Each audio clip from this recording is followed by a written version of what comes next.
there's a Q&A button down at the bottom of your Zoom screen. Click that and you can get your question into the queue. But we're going to start with some of the questions that were submitted in advance via email and via the Zoom registration. So before we get started on questions, Reed, would you mind giving folks the sort of a high-level view of what is at stake in this election and what is currently going on in the state of the vote? Sure, and thanks everybody for getting on. It's hard to believe we're less than 3 weeks away. I'll keep this brief, but you know, with just these 19 days left to go, I think that the dynamics of the race look pretty good for Vice President Joe Biden. I think that between you know, his consistently solid campaigning, I think between his optimistic message, I think the performance he delivered in the debate 2 weeks ago vis-a-vis the president's insanity, I think all consolidated his vote. I think the president's sickness made a lot of people question whether or not he had taken the entire coronavirus pandemic seriously enough, which I think clearly we can say he had not. And so I think now, you know what it is, we're into get out the vote territory. And this is certainly Jennifer's expertise. She's done this for a long time and she knows how all this stuff works. But I think, you know, right now it looks like, you know, Florida, Biden is ahead by a little bit. North Carolina is a dogfight. Pennsylvania looks good. Ohio is close. Texas and Georgia are close. Wisconsin seems to be moving away from Trump, and Iowa looks close as well. And so I would say on the whole, you know, I think that we're going to have a very good election night. We should just remember, however, that, you know, it's up to all of us to do our part. I know that some of these lines are long, and I think that's an abomination in and of itself that we can maybe try and work on next year as we get past Donald Trump. But I would say right now that, you know, the enthusiasm that we're seeing in all these early vote locations, the enthusiasm that Ron is delivering to us on the absentee ballot returns, I think is all pointing in a very good way. But if certainly the last thing we can do is be complacent. So I would just say to everybody on the phone, if you've got an absentee ballot, get it in. If you can be an early voter, get out there. If you got friends and family who, you know, are sitting on their ballots, you know, tell them it's time to get going. And so I just want to say thank you to everybody. I mean, if you had told all of us, Ron, Jennifer, Rick, and I, and the others, you know, 10 months ago when we started this, that we'd be where we are, that we'd have millions of folks who have come to the banner to walk in lockstep with us, I don't think any of us would have believed you. And so I can only say thank you so much. Your support and your enthusiasm are both humbling and flattering. And so with that, I will turn it over to Jennifer. And Rick, you get to go last because you were late. Here. Thanks, Rick. Jennifer, do you want to talk a little bit about what the latest is with Republicans and independents for Biden, and also what you see as the stakes going on right now? Sure, but only after I publicly expressed my profound disappointment in Rick for being so late to this call. So you missed a very exuberant introduction, but Rick, everybody knows who you are. So yeah, I love talking about ours and I's and the coalition that has built behind Joe Biden. I would suggest that when all is said and done and these votes are cast, we could very well see a historic level of coalition behind Joe Biden that goes very much outside the Democratic base. Here at the Lincoln Project, we've been growing this coalition of Republican and independent leaders who have been out there as surrogates for us, you know, spreading the message that it's okay to be a Republican and vote for the Democratic nominee. And, you know, this group has been focused entirely on the presidential race. And the message isn't that we think that you should leave the party. I'm still a registered Republican as of right now, but that it is okay to go where your heart tells you is the right thing to do. And that is to put your country before your party loyalty, before your allegiance to Donald Trump or Romney McDaniel or anybody or anything else to do with the Republican Party. This is one of those moments where truly the American people are being called to show moral courage and to set aside their partisanship and come together in a way that we don't very often see in politics in our country. We're asking people to just do the right thing, to vote against Donald Trump, to vote for Joe Biden in this moment. And I don't make the argument that Joe Biden is going to be a conservative or a Republican president, but I make the argument that he will bring decency to the White House, that he will right many of the wrongs that this president has foisted upon the American people, that he will be able to repair much of the damage. And the one thing that I am certain of about Joe Biden is that he will always put the safety and the well-being of the American people before himself, before his own political ambitions. And we see across the country through the Lincoln Project and a lot of other efforts that have grown up recently across the political spectrum from one side all the way to the other, people coming together to express their support for this president. That's what we've been about from the beginning. And so, you know, to Reed's point, we are in the get out the vote stage now. That means that if you live in a state that has early voting and you haven't voted yet, go out there and get it done. If you are going to vote by absentee ballot and you haven't put it in the mail yet, get it in the mail or drop it off in person. And in these final closing weeks, those people in your life that you know are still on the fence, it's time to start having some really serious, respectful, but passionate conversations with them. Thanks, Jennifer. And that's it from me, Ron. Perfect, as always. Rick Wilson, it looks like you've migrated over to our beautiful studio. You're very well lit. I have.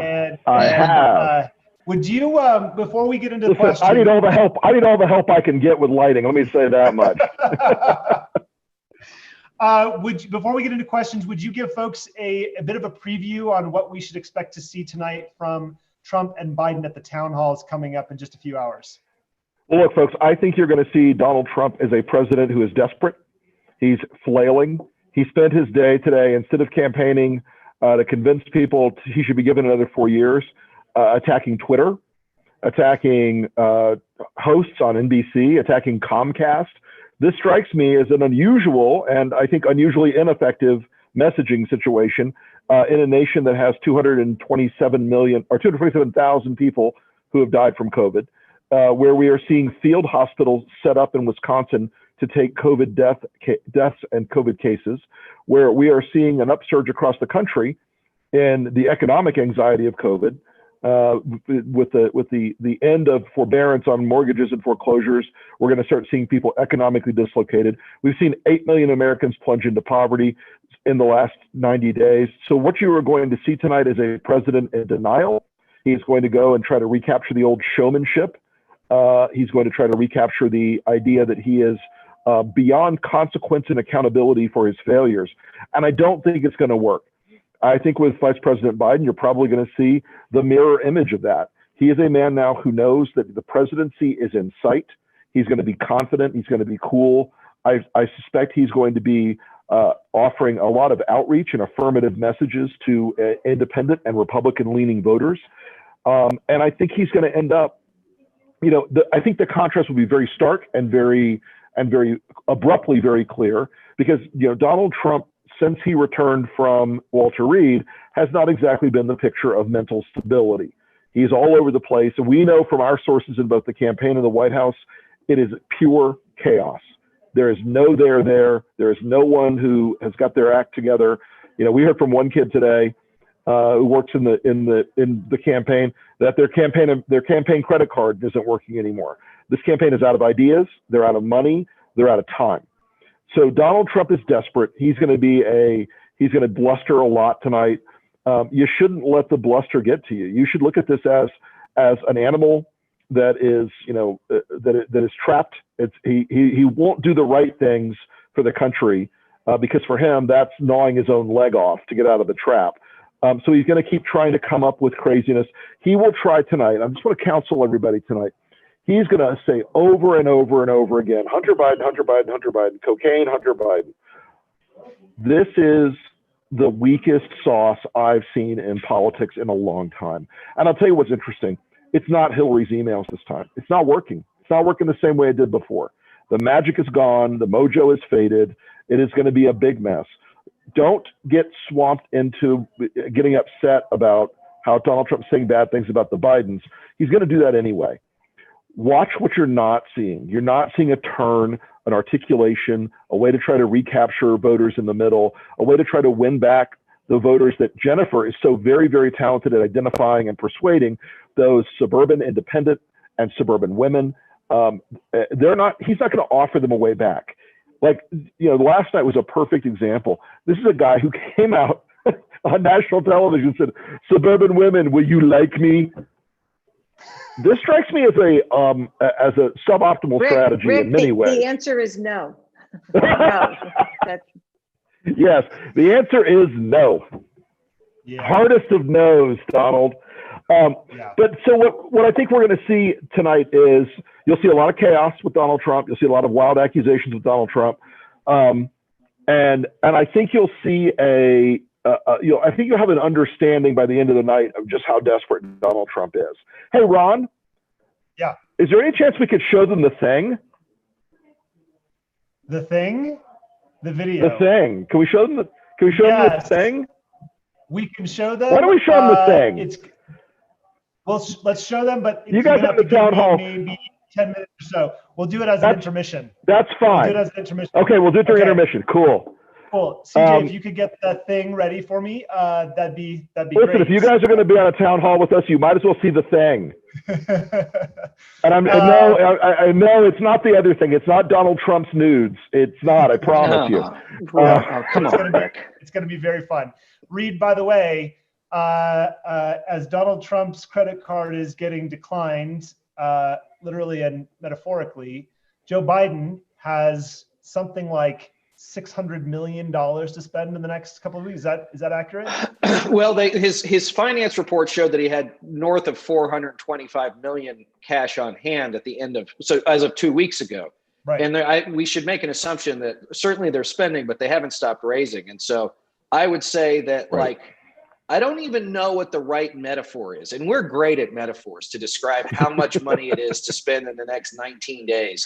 You're literally at like $25 million a day just on voter contact, which means you could probably, circle the world with $100 bills from the Biden campaign several times. But it's just an overwhelming show of force and I think incredible show of enthusiasm. Remember that for federal candidates, they can only take so much money from each individual, which means that this is millions of people giving him very small contributions. And I think it's between this and the lines we're seeing for early voting, the absentee ballot returns that I mentioned, I think we're seeing an overwhelming enthusiasm on the part of Republicans, Democrats, and independents looking for a change. Yeah. I mean, Reed, doesn't this remind you of Barack Obama's fundraising in 2008, which was the first massive grassroots kind of orientation on, and Republicans, we didn't have a real grip on how small dollar fundraising was going to alter the landscape. And I don't think. Yeah, it does. I mean, but think about this. He only raised $750 million the whole campaign. Right. Right. That's Joe the last 2 months for Joe last Biden. Month. It's an incredible amount of money. Truly. All right, folks. Let's get to some questions, which is what everybody's here for. And in the meantime, we're prepping the thing. We just got to give CJ a few minutes to get ready. So, Robert Austin from North Carolina writes, in the view of persuadable Republicans, what is Trump's greatest vulnerability or weakness, and how does the Lincoln Project plan to exploit that? Jennifer, do you want to take that first? Sure. I mean, his greatest vulnerability, there's no question, it's the pandemic. It's COVID-19. And it's expanded from there to being the economic burdens that so many Americans are bearing as a result of how COVID-19 has been managed. And then it goes on from there with recent revelations that the president isn't actually incompetent. It turns out he's just completely amoral and narcissistic in the way that he makes his decisions, since we've learned from Bob Woodward's tapes that he knew it was deadly. He knew it was highly contagious. He knew what the consequences would be if he downplayed it, as he said, and he did it anyway. Rick and Reed do a lot of work on targeting our messaging and looking at the data and figuring out the right message for the right people. So Rick, I'll leave it to you to tell me if I've got it right or wrong, but I would say that across the spectrum of voters, COVID-19, the evil intention behind it, and the extraordinary loss that we have suffered as a nation is the president's greatest vulnerability in this election. Jennifer, I think that's right. Reed, go ahead. No, what I was going to say is that what we've seen among, Rick can tell you more about what we're seeing as far as who those Republicans are that are still supporting the president. The breakdown tends to be along the lines of education. And for a long time, and even up to this moment, the bulwark of Trump's base support are white, non-college educated men. And what I think you're starting to see, to Jennifer's point, is on the economic front, which is whatever was left of COVID relief has run out. We now have sitting Republican senators saying that it's more important for them to get Barrett confirmed to the court than it is to work on stimulus again. Right. And there was a story out yesterday that said that they are also hesitant on stimulus because they want to try and reclaim some mantle of fiscal responsibility so that they can push austerity when they assume they'll be in the minority next year in the Senate. So, I mean, this is a group of people who, is, I think Jennifer's term amoral is absolutely right. There's nothing left of service with any of these folks. It's all about personal, salvation and doing what's best for them. And I think you're starting to see that among even the president's, closest supporters. Yeah. I think that one of the things we always bifurcate this question. On the one side of it, it is the failure on COVID is the single thing we see in polls that COVID drove more conversions from Trump to Biden than any other issue, because the campaign never had an issue that affected as many people almost universally as COVID did. We're now at 1 degree of separation. Every single one of us knows someone who has had COVID, been sick from COVID. Many of us now know people who have passed away from COVID. So it has infused our whole society with this issue, like very few other things. The only other parallel in our current history, essentially, is 9/11, where everyone experienced it together in a way that's truly, truly marks your psyche politically. Yeah. The other thing about Donald Trump's greatest detriment is Donald Trump. He cannot change. He cannot learn. He cannot, even when he is presented with options that would help his campaign, he cannot discipline himself to follow those options. He cannot make himself do the work of being an American president. And that's one of the things that is, as a performer, Donald Trump should know those things. He should understand he has to put on the mantle of the presidency, but he refuses to do it. Why? Because he thinks it's beneath him. He doesn't care about it, doesn't care about people. He cares about himself, cares about his ego, cares about the trappings of the presidency, but none of the burdens. The historian Stephen Lorenz called it a glorious burden to be president. Yeah. But he doesn't want the burden. He wants the missile parades and the Secret Service and the big cars and Air Force One. He doesn't want to do the hard work. And you can see it because you've never had a bit of sympathy for anyone who's been stricken with COVID, even since he. And just to close out the thought, Ron, I don't think he really wants the job. Yeah, I really don't. I don't think he likes doing the job. I don't think, frankly, he can afford to be president for 4 more years.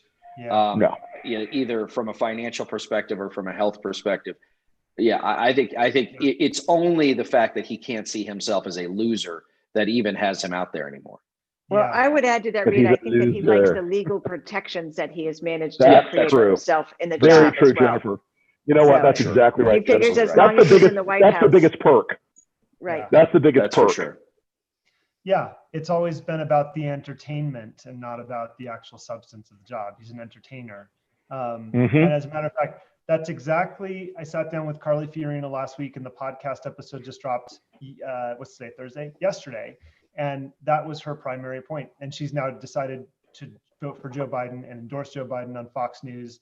And the point she made was he's always and only been an entertainer and not a businessman and certainly not a leader.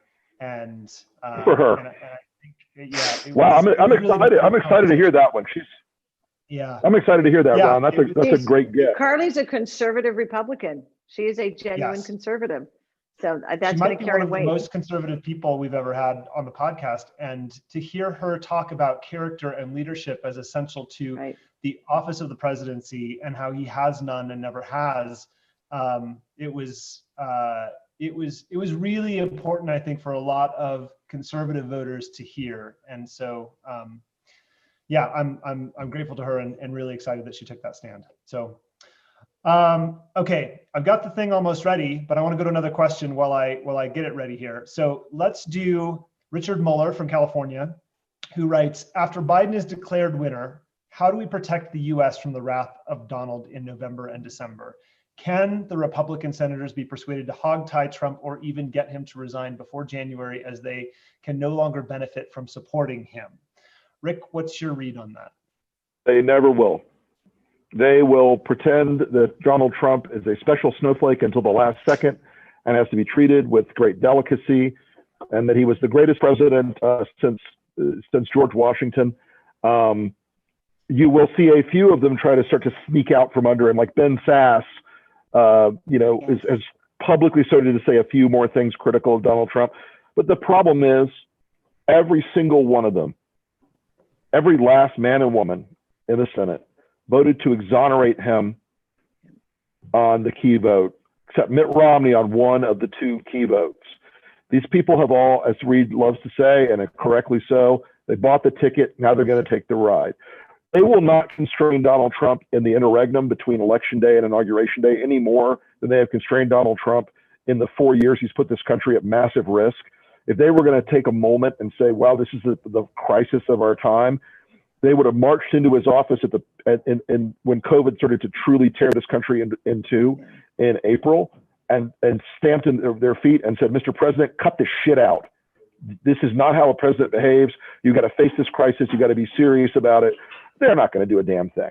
And unfortunately, that means there will be chaos. There will be dissension. There will be deliberate provocation across the board. And I would also say, though, that once, it's clear that Joe Biden has won, that, the media has called the election for Joe Biden. State elections officials, Republican and Democrat, have called races for Joe Biden. And that we have, we're on now a path towards, an electoral college vote. I would say that there are many of the institutions that have typically protected us that will now start to say, we now have a president-elect. Right. And we're not going to do these things anymore. And I think you're also starting to see, look, Bill Barr has gone to ground. Jared Kushner is invisible. Chad Wolf is invisible. Like the Goon Squad, I think understands what's potentially coming for them, or there's a pretty good chance it's coming for them. And I think that they're not at all willing to stick their necks out much longer for him if they don't have to. Yeah. Okay, Rick, I think the moment is here. Ladies and gentlemen, Rick and I were on the phone late last night with the team, and Rick, why don't you introduce this piece? Why don't you tell everybody what they're about to say? Let me say this one thing, folks. There are a few things this year that have surprised all of us, and Reed and I were talking about this the other day. As a bunch of former Republicans, we never thought we'd be on the phone talking to Harry Reid or talking to, whoever. But we also never thought we'd be on the phone with Demi Lovato's people producing a music video for her new song that dropped last night.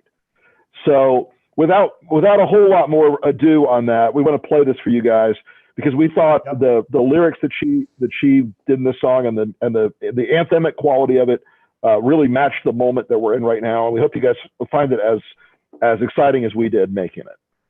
And grab your tissues. You've been warned.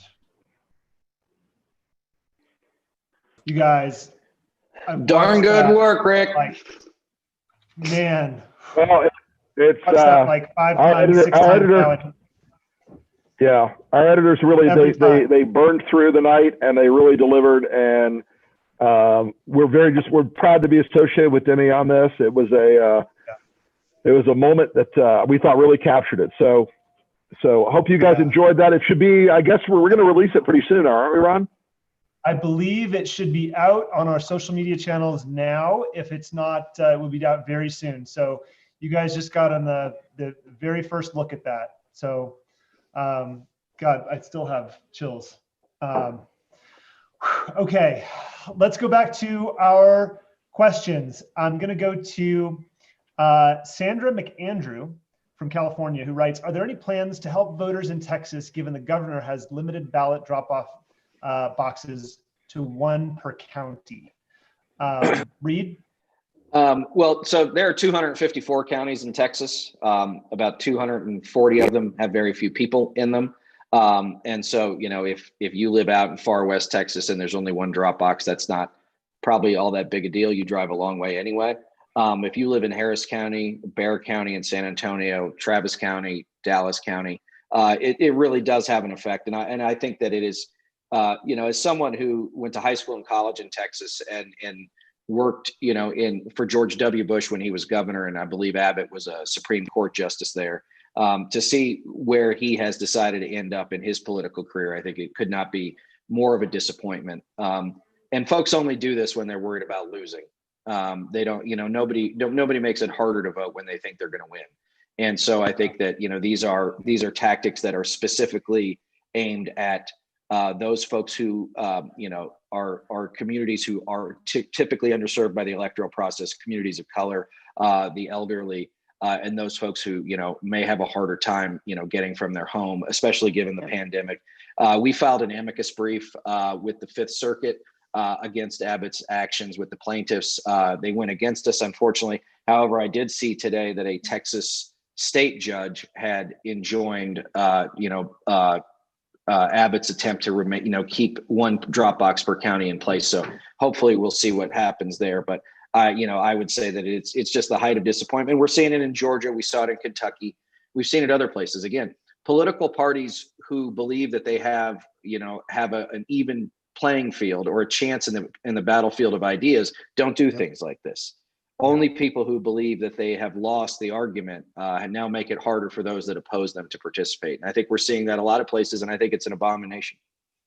Absolutely. And we're also seeing it, Reed, in Pennsylvania, North Carolina, where there are court cases in both of those states right now trying to make it easier for Republicans to disqualify absentee ballots. The good news is today, late in the day today, a decision came down in North Carolina that rejected the Republican attempt to try to make it easier to disqualify certain absentee ballots. But to your point, if you're fighting to disqualify voters, then that's the same as acknowledging that you don't have a winning message and you don't have a winning candidate.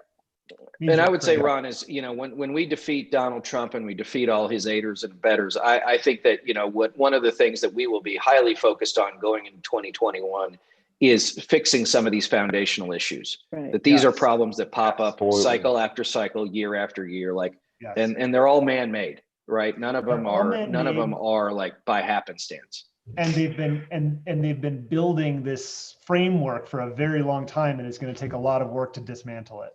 Yeah. Okay, Jennifer, this one's to you. Celeste McCondon from Tennessee writes, pro-life Christians consider abortion their line in the sand. What can you do to persuade them that they are just being used by the party and that Trump really doesn't care about this issue? That's a great question, Celeste, and I get it all the time from my Republican friends where they'll say to me, I hear you, he's awful, but what about life?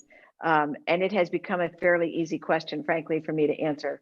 First of all, the president does not have a single iota of care for the dignity or sanctity or value of life. He is a lifelong pro-choice guy who called himself pro-life when he realized he needed the evangelical support to win the White House. That's number one. And to the president and the entire Republican Party that, in my opinion, has completely capitulated on this issue. I am a pro-life Republican or a pro-life conservative. There is not a single pro-life policy or message coming out of the party anymore. They put children in cages. They separate infants from their parents knowingly, intentionally, in order to create political pain and damage on another group of people. They disrespect and demean life every time they remain silent when this president assaults the dignity of women, the dignity of people of color, the service of women of color in Congress, the positions that he takes repeatedly with refusing to denounce white nationalism. That is anti-life. That is anti-dignity of life. And then the worst of all, of course, is that he sat in the Oval Office and made a conscious, informed choice to deny the truth to the American people when we were facing a deadly pandemic. And we have lost over 210,000 of our loved ones because the president is so much worse than just not pro-life.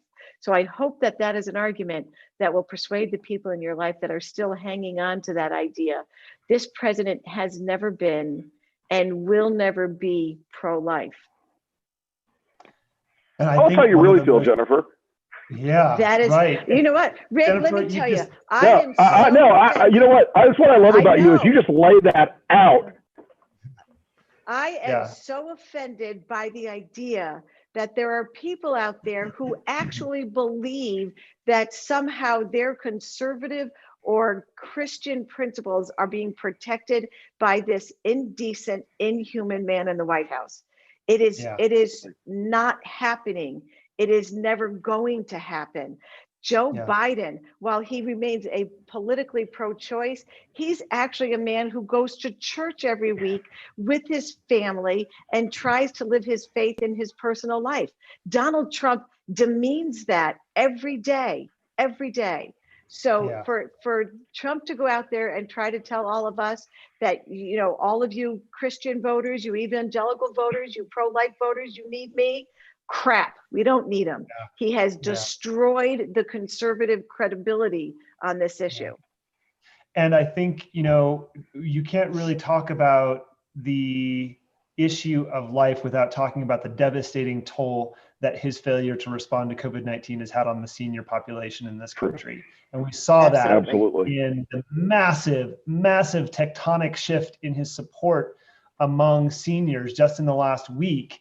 I think there was a national poll, and then we saw this bear out in individual state polls, which corroborated it. I think Biden was leading 27% with seniors, which is truly historic. If you follow the horse race of presidential politics, no Republican has ever won the White House and lost seniors. And so for Biden to be leading by 26%, I'm not even sure that a Republican's ever lost the White House and lost seniors. Right. I don't think they've ever lost. The president's very clear on this. How many times has he said all those people who died of COVID-19, 70% or whatever he said, whatever the percent, all of them were over 70, as if over 70 anyway. They were going to die anyway. Your 3-year-old daughter doesn't need to know her grandmother. Your oldest son who's going to get married next year doesn't need his grandparents sitting in the front pew of the church. Who are these old people anyway? They were all over 70. This president does not hide who he is. Well, remember last night in Iowa, Jennifer, the president's final pitch was, "I'm going to die. You're going to die. We're all going to die." You can't make it up. You may as well vote for me anyway. It is. You know what? Maybe you die. If I'm president, maybe you die sooner. If I'm not, maybe you die later. He literally put this on Twitter just years between friends, right, Reed? Just this afternoon, he tweeted, "What have you got to lose?" Literally in all caps, "What have you got to lose?" We made a joke about that like 4 months ago, Rick. I think like if we were making up Donald Trump, "What have you got to lose?" He actually just tweeted it today. So this is where we are. Okay, Rick, this is to you. And speaking of the senior community, Amy Richards writes from California, "Rick said a while back that unless Biden is up by 10 points in Florida, don't expect him to win there. Are you still feeling that, Rick?" And I would just note that, we have internal projections that show Biden is doing well in Florida, quite well at the moment. So how are you thinking about Florida? And are you still feeling that, Rick? Writes Amy. I want to encourage everyone who is from Florida on the Zoom today, please, please, please go out and vote. Turn in your absentee ballot or go early vote or vote on election day, because the Democrats have done a great job in the state this year of getting a massive early vote advantage. The Republican Party of Florida is very, very, very, very good at what they do. They are by far the best organized and experienced Republican Party in the country by an order of magnitude. There's nothing else even close.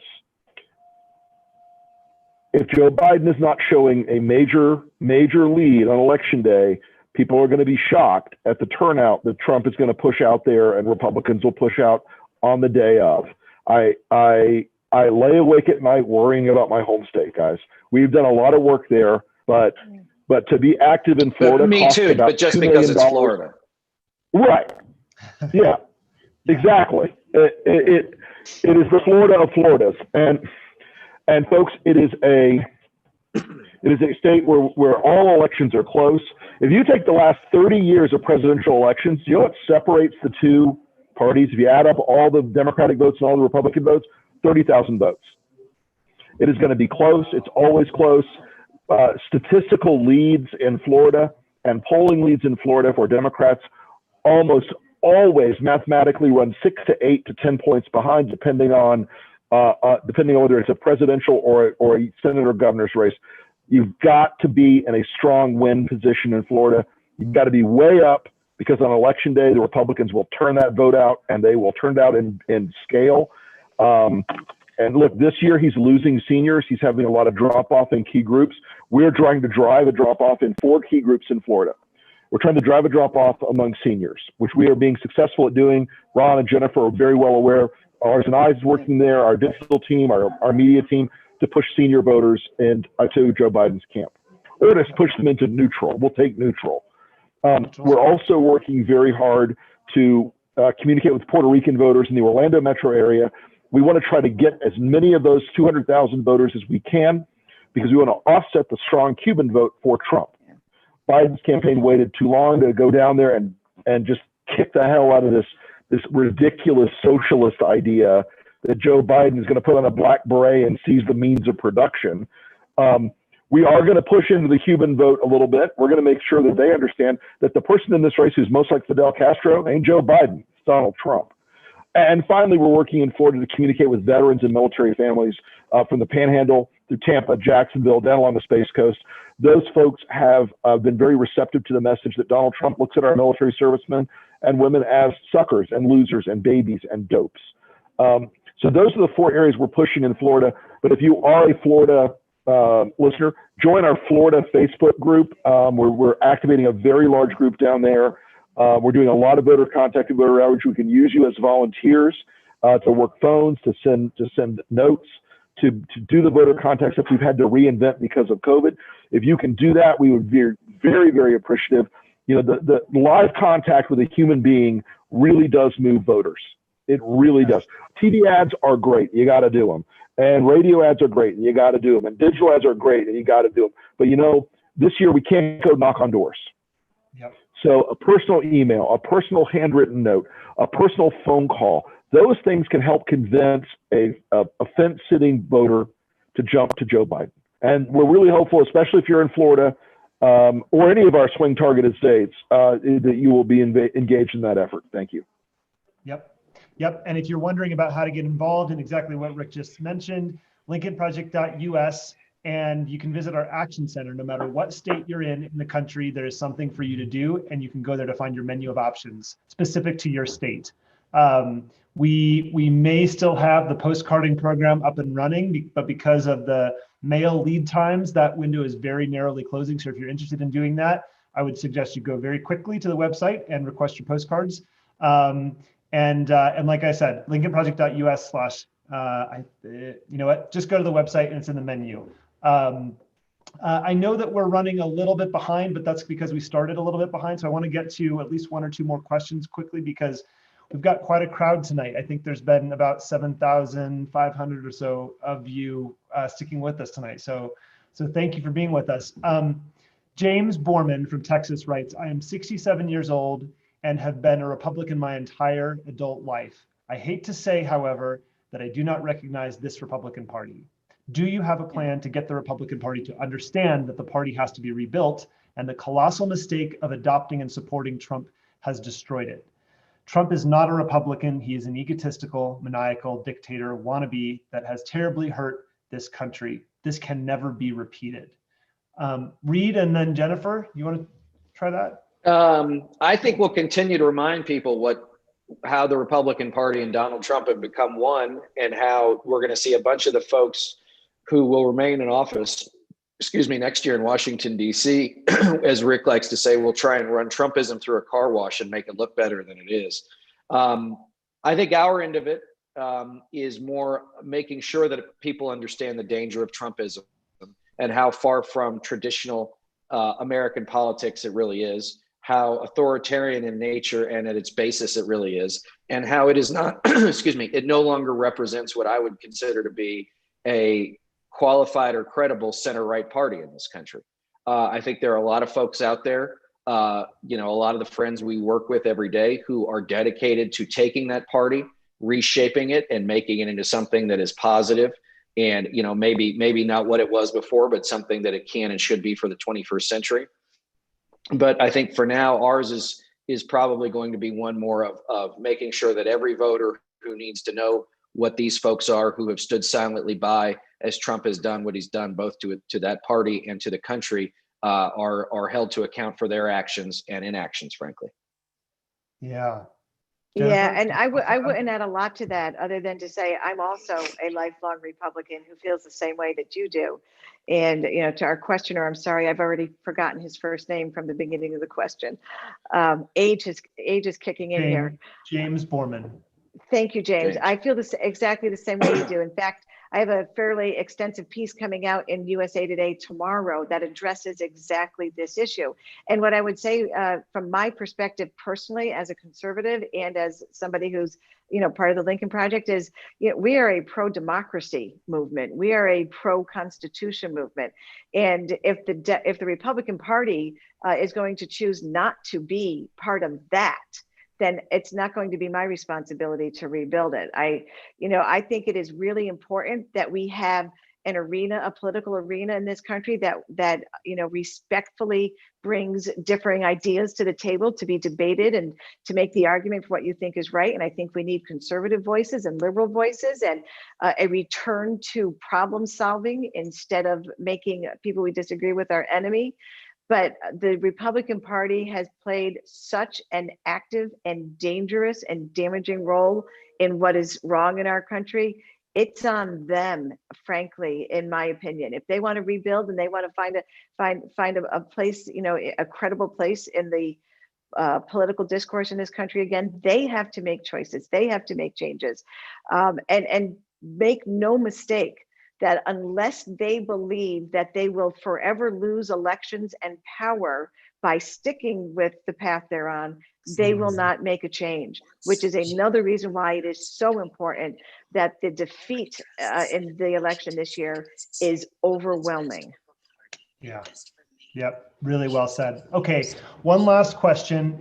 And this one may require some thought. So you might want to just answer this on Twitter later, but Jose Gomez writes, what have you learned from this experience about yourselves, the Republican Party, and the country? And while you're thinking about your answers to those, I just want to say to Victoria Ryan, who asked how my mom is doing, that she is fully recovered, and so is my dad. And thank you for asking, Victoria. I appreciate it. Rick, do you want to take a stab at that question, or what do you think? Go ahead, Reed.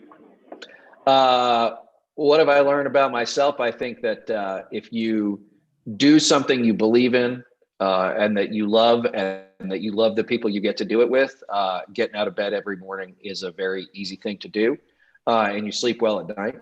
What have I learned about the country? That there is a whole hell of a lot of good and a lot more good out there than there is bad, and a heck of a lot of really great people, tens of millions, hundreds of millions of Americans who do believe in the greatness of this nation, where we've gone wrong, where we can go right, and how together we'll get back there. And remember that this is not a destination, right? Like, we're not going to get there tomorrow, and we're not going to get there next year, and we might not get there 20 years from now.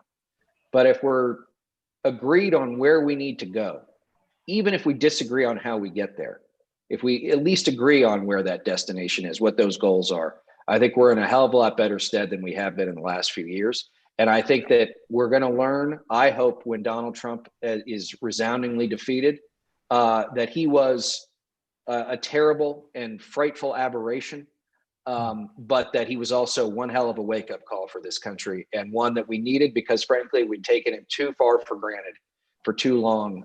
Just what a blessing it is to be an American and live in this country. Yeah, here. So well said. Jennifer?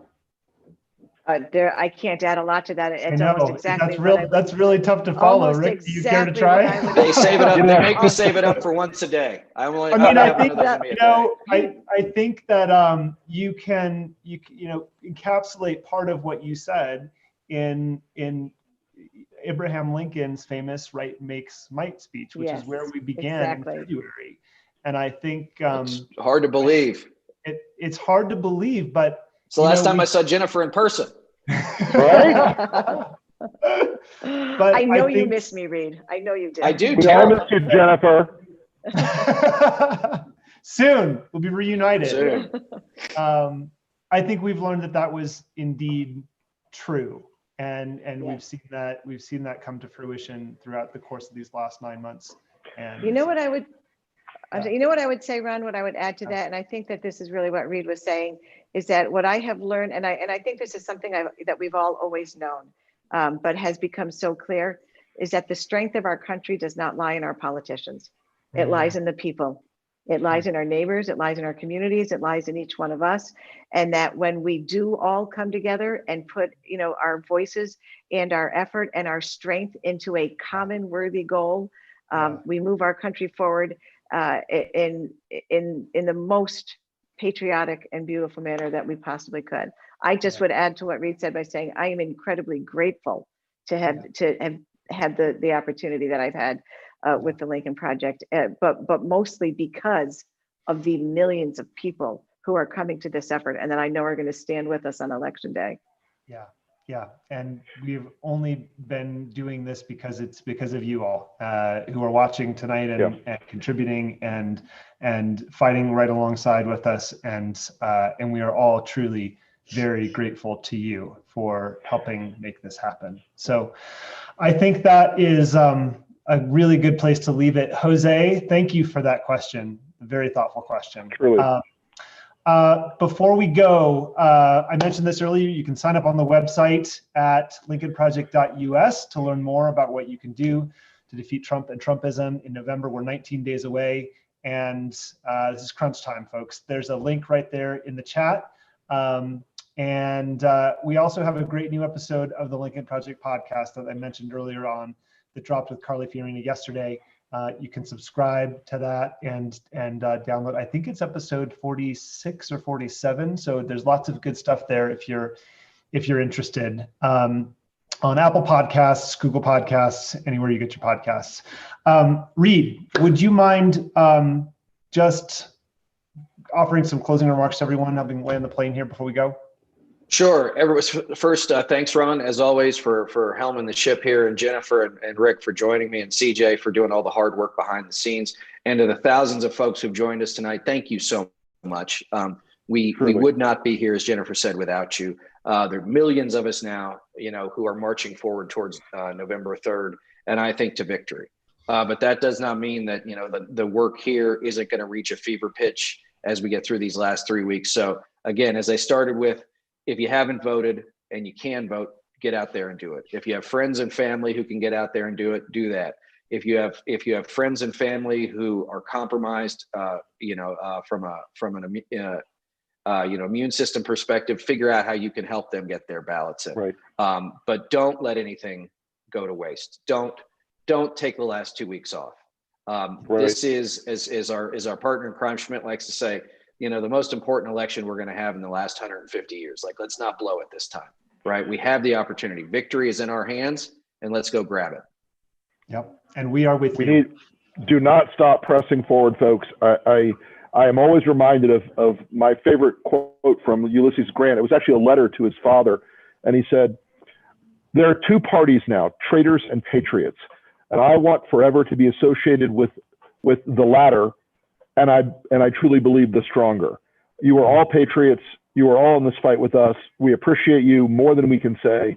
And we look forward to working very, very hard for the next 17, 18 days and achieving something that no one thought possible a year ago.